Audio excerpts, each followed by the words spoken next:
It was March of 2022, one of those humid Saturday afternoons that the city of Charlotte, North Carolina, insists on having even at the tail end of winter.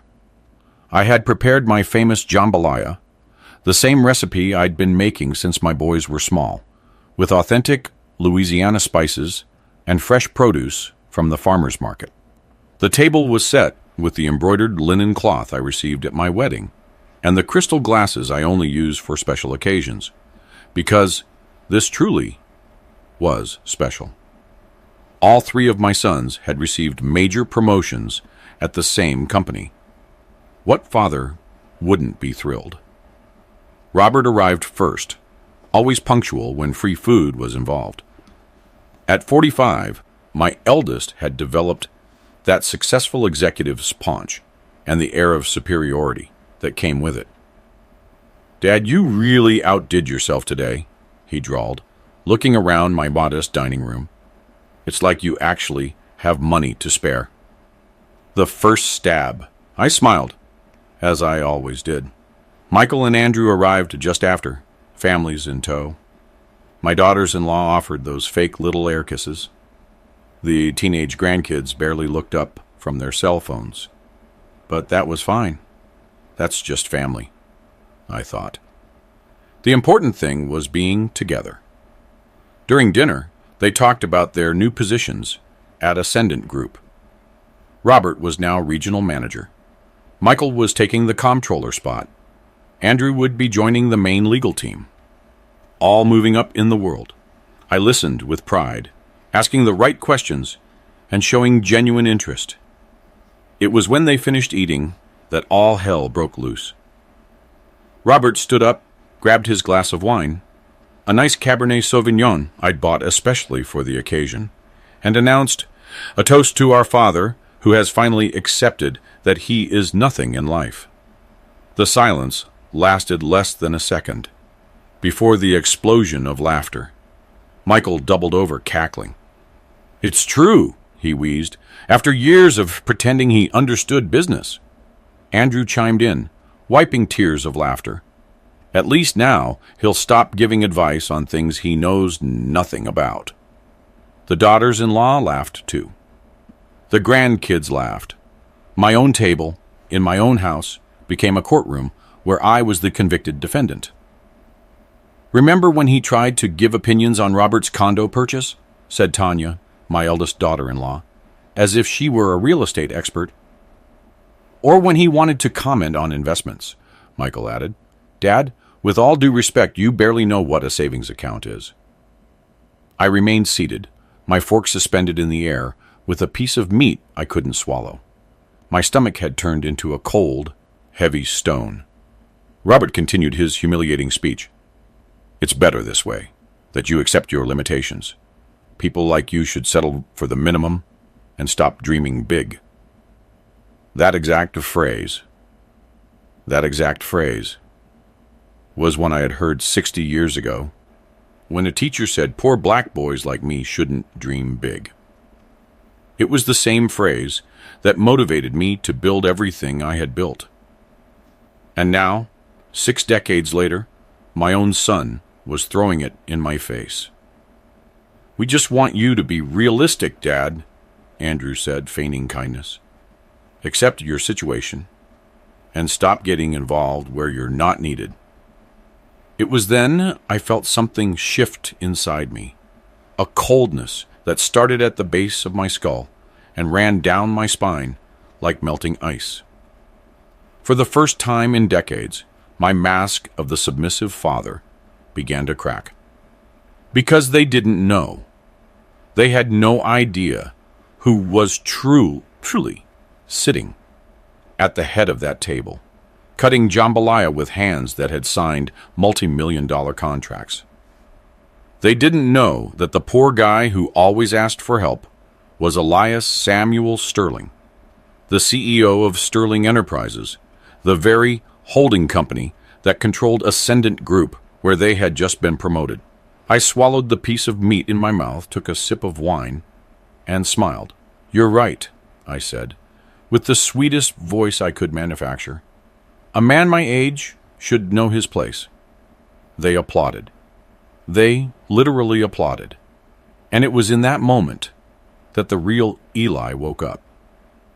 To understand what happened at that dinner table, you need to know about the double life I've been living for more than 20 years. A life so well constructed that not even my own children suspected the truth.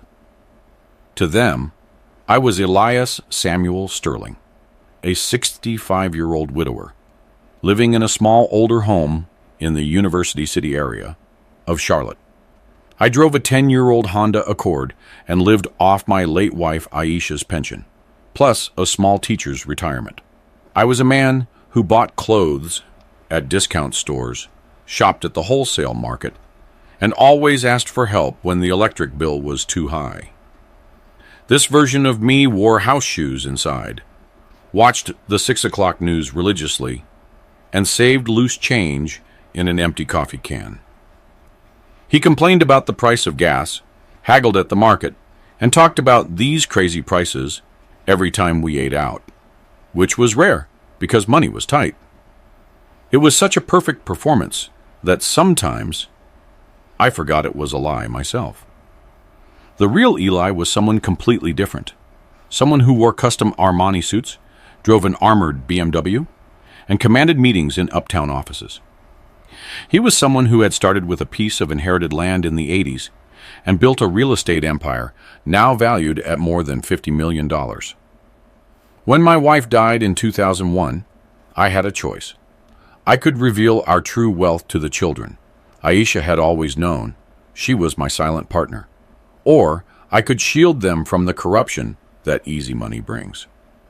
I chose to protect them. I thought it was love. What a bitter joke.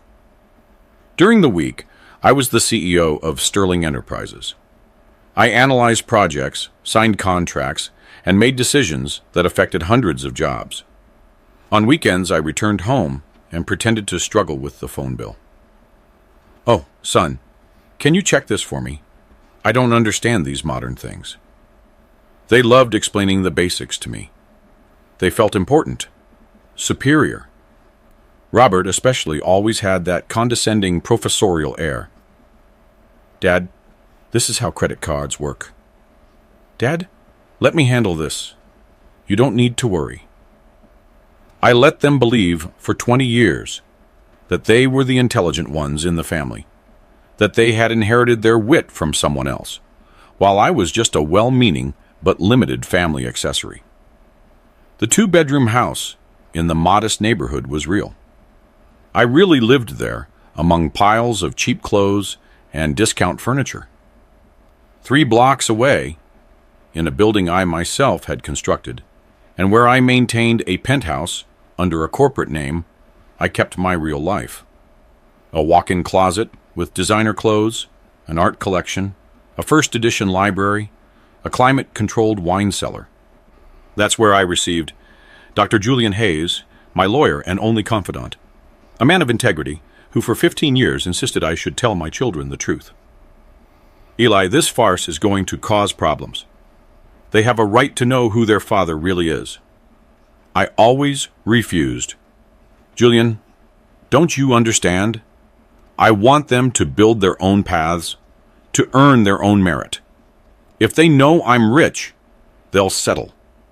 They'll become parasites." As if they hadn't become that anyway. For decades, I watched my sons grow up, believing I was dead weight in their lives, that they had to put up with me out of obligation, helping me out of Christian charity, always with that martyr's air, as if maintaining their poor old dad was a terrible burden they bore with heroic resignation. Robert graduated with a business degree, got an internship somewhere, and 2 years later, purely by coincidence, Ascendant Group, one of my subsidiaries, had the perfect position for him. The HR manager, without knowing who I was, hired my son based purely on his resume. Robert never knew his luck had a surname and an address. Michael and Andrew followed the same path, accounting and law, respectively. Both were conveniently absorbed by the same company that had hired their older brother. What a marvelous coincidence, right? I watched from afar, through discreet reports, as they climbed the corporate ladder. I felt proud when they received praise from supervisors, and worried when they made mistakes. But I could never show that I knew. When they came home, talking about projects, I pretended not to understand anything. "How interesting, son. You are so smart." They swallowed it whole. The worst part is that they genuinely became good professionals. Robert had a natural business instinct. Michael was meticulous with numbers. Andrew understood complex contracts. "How interesting, son. You are so smart." They swallowed it whole. The worst part is that they genuinely became good professionals. Robert had a natural business instinct.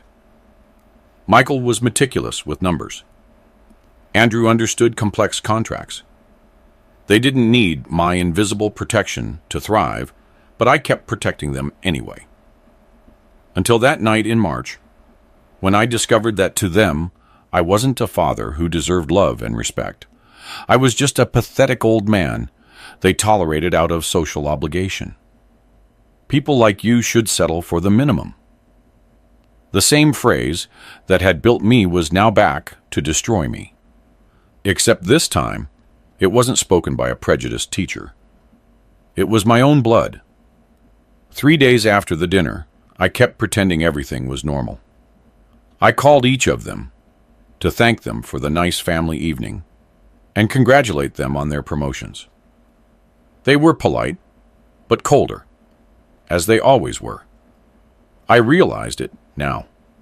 The following Wednesday, Robert called. "Dad, do you have a few minutes? I wanted to talk about something important." My heart skipped a beat. Maybe I had overreacted.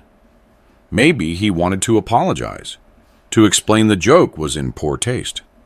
"Of course, son. Do you want to come here? I'll make coffee. Actually, it's better if you come to my place. Michael and Andrew will be there too. It's about your future." My future? How interesting.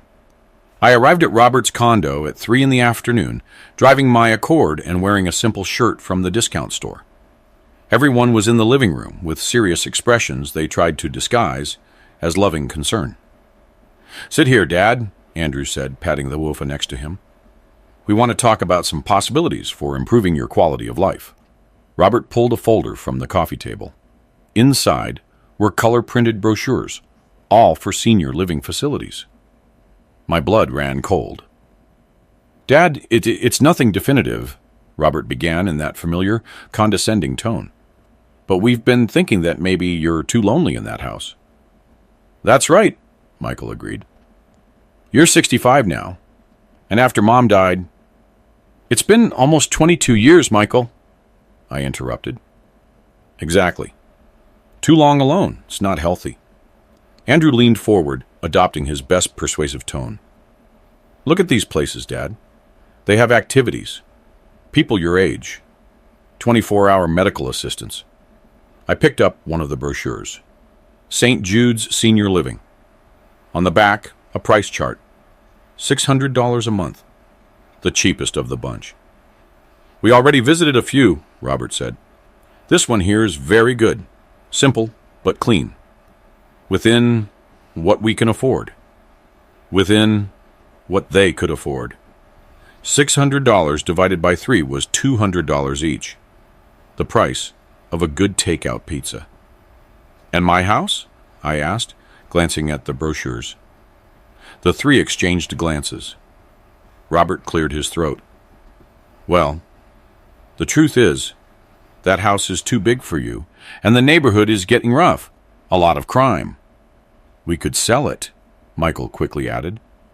"Use the money to pay for the senior living home, and there'd still be a little left over for you to have your things."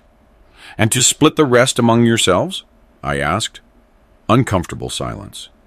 "Dad, it's not like that," Andrew said.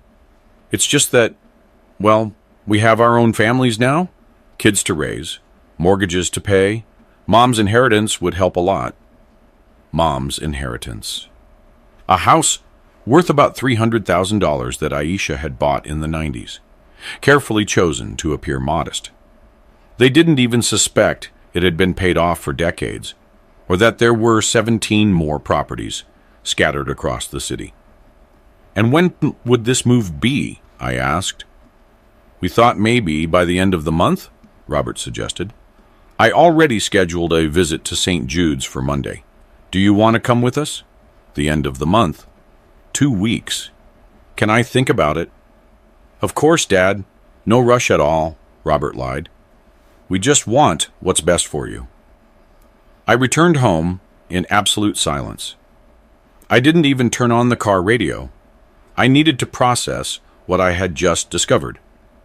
My sons weren't just humiliating me for fun. They were actively planning to get rid of me. That night, I called Dr. Julian Hayes. Julian, it's me. Can you come to my house? The real one, not the facade. Eli, is something wrong? What's wrong is that you were right 15 years ago. This farce is going to cause problems. They want to put me in a $600 a month nursing home. Silence on the other end of the line. I'm on my way. Dr. Hayes arrived an hour later, finding me in the downtown penthouse with a bottle of French wine open and an expression he had never seen on my face. Tell me everything, he said, pouring himself a glass. I told him about the dinner, the laughter, the meeting today, the brochures, the 2-week deadline, and how they talked about the inheritance as if I were already dead. They're acting like I'm a liability they need to manage as cheaply as possible, I finished. They want to put me in a home where they'll visit once a month out of obligation and get on with their lives as if I never existed. Julian took a long sip of wine. And now? Now I'm going to show them exactly who Elias Samuel Sterling is. Eli, think carefully. It's one thing to tell the truth. It's another to think about revenge. I smiled for the first time in 3 days. No, Julian, I'm thinking about justice. There's a difference. What justice? Justice is giving people exactly what they deserve. That night, for the first time in 20 years, I couldn't sleep thinking about my sons, but this time it wasn't paternal concern that kept me awake. It was strategic planning. From that Thursday on, I became a person my sons could never have imagined. A professional investigator of my own family. For 20 years, I pretended to be foolish. Now I was going to use all my business intelligence to uncover their lives. I called Dr. Hayes on Friday morning. I need all the Ascendant Group reports from the last 6 months. Performance, attendance, corporate expenses. Everything you can get without raising suspicion. Eli, I don't think this is a good idea. Julian, you've been my partner for 15 years. I've never asked you to do anything unethical. I just want to know if my sons are the model employees they think they are. Silence. I'll send the email in 2 hours. While I waited, I started my own domestic investigation. For years, Robert had left things at my house when he visited. A cell phone charger, sunglasses, sometimes even his laptop. My house when he visited. A cell phone charger, sunglasses, sometimes even his laptop. He never suspected I knew how to use a computer. In a drawer in my real room, in the penthouse, I found an iPhone charger he had forgotten a month ago. His phone was still with him, of course, but I had other plans. On Saturday afternoon, I called Robert. Son, can you come over quick? I'm having trouble with the sink faucet and I can't reach the plumber. Dad, I was just about to watch the game with the guys. Please, it's just a quick look. It must be something simple. He arrived a half hour later, looking annoyed. While he tinkered with the faucet, which obviously had no problem, I offered him coffee. Do you want to charge your cell phone while you're here? I know you forgot your charger the other day. Oh, right, thanks, Dad. It's almost dead. Perfect. While Robert pretended to understand plumbing, I discreetly installed a family tracking app on his phone, one of those used by parents to monitor teenage children. The irony was delicious. Done, Dad. Just needed to be tightened. Oh, you are so clever. I never would have known that. He smiled with that condescending superiority that already made me nauseous. That's what sons are for, right, Dad? On Sunday, the emails from Dr. Hayes arrived. I opened the files in my private office with 2 computer screens and a laser printer, equipment that the poor Eli could never afford. What I discovered left me speechless. Robert, the model regional manager, had a 23% rate of unjustified absences in the last 6 months. He was late, arriving after 10 a.m. 15 times, and left before 4 p.m. on at least 12 occasions. For someone who was supposed to work 8 a.m. to 6 p.m., that was impressive. Michael, the meticulous accountant, had used the corporate card 47 times for questionable expenses, $200 meals, gas from stations near his home, even pharmacy purchases, all classified as representation expenses or corporate use. Andrew, the serious lawyer, held constant private meetings during work hours. According to reports, in March alone, he had registered 12 external meetings lasting between 2 and 4 hours. The problem was there was no record of clients or objectives for these meetings. More interesting still, all 3 had below average performance compared to their colleagues. They weren't bad employees, but they were definitely not the exceptional talents they believed themselves to be. On Monday, I feigned concern and called Robert. Son, are you sure this new job isn't too much? You sound tired. Not at all, Dad. It's fine. In fact, the manager position is pretty flexible. I can adjust my hours as needed. Adjust hours. An elegant way of saying come late and leave early. Throughout the week, I tested the tracking app. It worked perfectly. Robert truly arrived at the company between 9:30 and 10 a.m. He went out for lunches that lasted 2 hours and frequently handled external matters that were actually trips to the mall, the gym, or visits to the mistress he kept in an upscale neighborhood. Yes, I discovered the mistress, too. 3 different addresses in the last 3 months. Always on the same days of the week, always during hours when he should have been working. On Wednesday, I called Michael. Son, how does that company card thing work? You mentioned they gave you one the other day. Oh, it's for work expenses, Dad. Meetings, gas, stuff like that. Nothing major. And do they control it much? Not really, as long as it's work-related. Work-related. Like buying blood pressure medication at the pharmacy near his subdivision. Thursday was Andrew's turn. Son, you're always rushing. These new clients must be keeping you busy. Yeah, Dad, it's exhausting. But I like to handle things personally, you know? Meeting by meeting to build relationships. Relationships is one way of looking at it, especially considering the meetings always took place at the same physical therapy clinic where his wife was receiving treatment. 5 months of meetings at the same place. What a dedicated client. On Friday, Dr. Hayes came to the penthouse for dinner. He looked worried. Eli, I got the information you asked for, but are you sure you want to proceed with this? There's still time to simply tell the truth and resolve everything as a family. Julian, on Monday they're taking me to see the senior living home. How do you know? Robert called today, confirming they scheduled it for 2 p.m.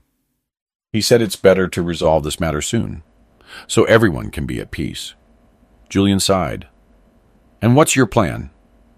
I'm still refining the details, but I know enough now to understand that my dear sons are not the model employees they pretend to be. Are you going to fire them? Firing them would be too simple, don't you think? Any boss would do that. But I'm not just any boss, Julian. I'm their father. And fathers know how to educate misbehaving sons. Over the weekend, I decided to expand my investigation. If I was going to do this right, I needed to fully understand how my sons really saw me, not just during direct confrontations, but day to day. On Saturday morning, I called Tanya, my eldest daughter-in-law. Tanya, do you have a few minutes? I'm a little lost with some bills here. Of course, Mr. Sterling. I'll be there in an hour. Tanya arrived with that artificial smile I knew well, but now I paid real attention to the details. The way she looked around the house, as if appraising a property for purchase. The way she discreetly sighed when I asked her silly questions about the phone bill. Mr. Sterling, have you thought about simplifying these things? There's automatic digital billing now. You wouldn't even have to worry. Oh, but I'm too old for these modern things. No, it's not a matter of age. It's a matter of, adapting to the times. For 2 hours, she helped me with my bills, always with that tone of someone doing Christian charity. But what caught my attention was when her phone rang. Hello, sweetie. I'm at your dad's place. It's those bills. He can't figure them out alone. Uh-huh. No, I won't be long. It's a little complicated, but it's quick. I'll be home in an hour. Complicated and interesting. When she hung up, I asked, was that Robert? Yes, he's home with the kids. It's nice that you help each other out. Family is everything, right? Absolutely, Mr. Sterling. You can always count on us. After she left, I kept thinking about that tone. Complicated. As if I were a difficult child who needed to be managed. On Sunday, I used a different strategy. I called Michael and pretended to feel ill. Son, can you come over? I feel kind of strange, dizzy. Dad, is it serious? Do you want me to take you to the hospital? No, I think it's just low blood pressure. But I was alone and got scared. He arrived in 20 minutes, genuinely worried. For a moment, I felt a pang of guilt. Maybe I was exaggerating. Maybe there was still salvation for our relationship. Until he took a call in my kitchen. Hello, my love. It's just Dad. He's having one of his attention crises. You know how he is. Always inventing little problems to get attention. I won't be long. I just need to make an appearance for a few minutes and pretend I'm worried. Pretend? He was worried. When he came back to the living room, he was smiling affectionately. How do you feel now, Dad? Better? Nonsense, like the bills he himself was helping me understand, while feigning angelic patience. Michael, can I ask you something? Sure, Dad. Do you think I'm a burden in your lives? He seemed genuinely surprised. Dad, how could you think that? I don't know. Sometimes I get the impression that I bother you a lot. You never bother us. We just wanted to take care of you. It's our obligation. Obligation. Not love, not affection, obligation. And about that conversation on Wednesday, about the senior living home. Dad, we were just thinking about your well-being. It's not forced if you don't want to. But you guys think it would be better? A long pause. Well, it would be a way for you to have more company. People your age, activities, and we would visit. Of course. Every weekend. A lie. I knew it was a lie. Because I knew my sons. Robert barely came to my house once a month, even though I lived 20 minutes away. The prospect of driving to a senior living home in the middle of nowhere to visit their complicated dad, maybe at Christmas. That night, I called the receptionist at Ascendant Group. Not the main company, but a contractor that handled the cleaning. It was a way to get information without raising suspicion.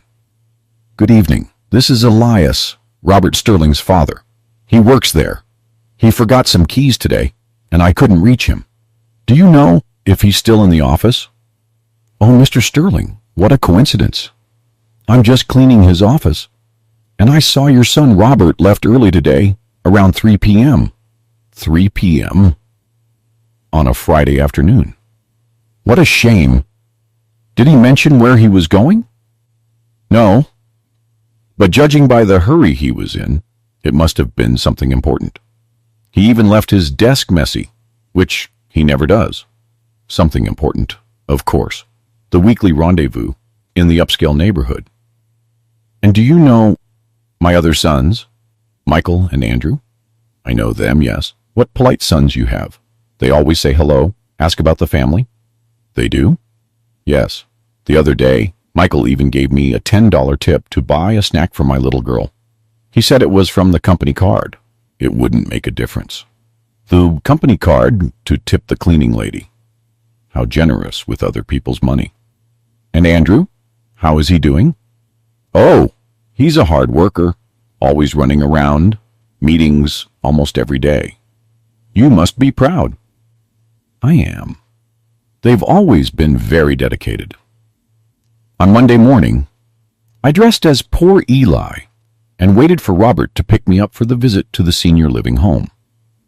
He arrived promptly, driving the BMW he had bought with so much effort, not knowing I had indirectly financed it through corporate bonds. Good morning, Dad. Ready to see your new home? New home, as if it were a voluntary and exciting move. During the drive, he talked about the place's benefits. You'll see, Dad. It's very organized. They have 24-hour nurses, balanced meals, and the price. We'll manage, Dad. Between Andrew, and me, we'll handle it just fine. $200 a month from each son to get rid of Dad forever. The senior living home was exactly what I expected. Hallways smelling of disinfectant, overworked nurses, abandoned elderly people watching television with the volume too high. The director, a woman in her 50s with a commercial smile, greeted us at the entrance. Mr. Sterling, what a pleasure to meet you. Robert told me so much about you. I hope good things, I replied. Of course. He says you are a very quiet person. That's excellent. Here at St. Jude's, we have a well-structured routine for residents like you. Residents like me. Elderly people discarded by their families. She showed us the small rooms with 2 beds, a dresser, and a tiny window. You would stay here with Mr. Asher. He's very quiet, barely talks. Mr. Asher was sitting on the bed, staring at the wall. How long had he been there? How long since someone had visited him? And visits? I asked. Allowed on weekends from 2 to 5 p.m. Very flexible. 3 hours a week to see the father who raised you for 45 years. In the cafeteria, we witnessed lunchtime. Elderly people being fed like babies, others eating alone in absolute silence. A man cried softly in the corner. No one paid him any attention. Is it always like this? I asked the director. Oh, Mr. Enrique is just nostalgic for his family. Normal. He'll get used to it. He'll get used to it. As if giving up on living were a natural process of adaptation. Robert seemed satisfied with what he saw. What do you think, Dad? Isn't it a cozy place? Cozy. Like a prison. During the return trip, he asked. So what did you think? Different from what I imagined. In a good way. Robert, can I ask you something honest? Sure, Dad. Do you really think I deserve to end my days in a place like that? A long silence. He drove, staring straight ahead. Dad, it's not a question of deserving. It's a question of practicality. You can't be alone forever. And we don't have the structure to care for an elderly person. I'm 65, Robert. not 85. I know, but it's better to prevent, right? And you won't be alone there. I won't be alone. I'll be abandoned, but not alone. When we arrived at my house, Robert kissed my cheek with that usual protocol kiss. Think about it carefully, Dad. We just want what's best for you, what's best for me. $200 a month from each of the sons I raised.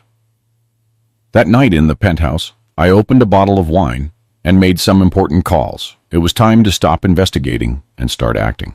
Tuesday morning, I woke up at 5:30 a.m., not because I was nervous. Nervousness was a luxury I couldn't afford. I woke up because my body knew it was the day of truth. First stop, the salon in the upscale area of town, where I had an appointment with Lena, the stylist who had been caring for my hair for 10 years, not the Lena from the neighborhood where poor Eli got $10 cuts.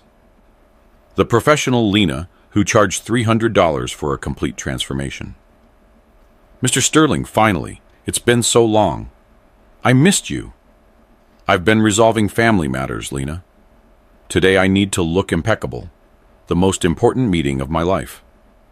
3 hours later, I left there unrecognizable, hair cut and styled elegantly, beard trimmed, nails manicured. In the mirror, I saw a 65-year-old executive who could command any company in the country, because that was exactly what I was. Back at the penthouse, I put on the black Armani suit I reserved for the most serious meetings. Leather shoes, not the pointy, impossible ones, but dress shoes that gave me authority, without compromising mobility. The Cartier watch Aisha had given me on our 20th anniversary. The gold rings her father left me as an inheritance, pieces that alone were worth more than my son's annual salaries. At 10:30 a.m., I was at the Sterling Enterprises office downtown. Shonda, my executive assistant, greeted me with a nervous smile. Mr. Sterling, the documents are ready. Should I call the gentleman now? Not yet. First, I want to confirm a few details. I sat at my presidential desk, the one made of solid mahogany that took up half the office, and reviewed the files one last time. Everything perfect. Irrefutable evidence. Complete documentation. Legal precedent for termination with cause. At 11 a.m., I called Dr. Julian Hayes. Julian, can you come up? I need you to review the documents before we begin. He entered the office 5 minutes later, elegant, as always in his gray suit, but with a worried expression. Eli, I still think you should talk to them first. Julian, in your professional opinion, would these irregularities justify termination with cause at any company? He sighed, glancing over the papers, They would. And if they were ordinary employees with no personal relationship to you, they would be dismissed without discussion. Then why should I treat my sons differently? Because they're your sons, Eli. Exactly, Julian. They are my sons. And a father who does not teach consequences for his children's actions is not a good father. He looked at me for a long time. You've changed. I haven't changed. I just stopped pretending. At 11:15, Shonda came in with fresh coffee and an additional folder. Mr. Sterling, the report you asked for yesterday arrived. I opened the folder. Inside were printouts of WhatsApp conversations that a private investigator had gotten for me. It wasn't cheap, but some investments are worth every penny.